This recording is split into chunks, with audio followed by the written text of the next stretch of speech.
Judge Otis Wright sentenced Ramon Abbas to 135 months, over 11 years, in federal prison. He was also ordered to pay $1,732,841 in restitution to 2 fraud victims.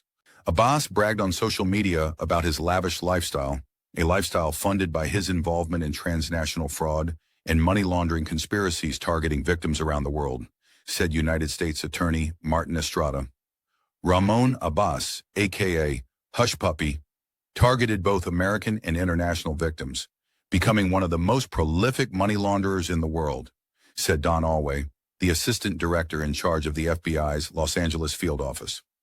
The statement continued, Abbas leveraged his social media platforms, where he amassed a considerable following, to gain notoriety and to brag about the immense wealth he acquired by conducting business email compromise scams, online bank heists, and other cyber-enabled fraud that financially ruined scores of victims and provided assistance to the North Korean regime. Abbas is currently imprisoned at FCI Fort Dix in New Jersey and has a scheduled release date of August 6, 2020.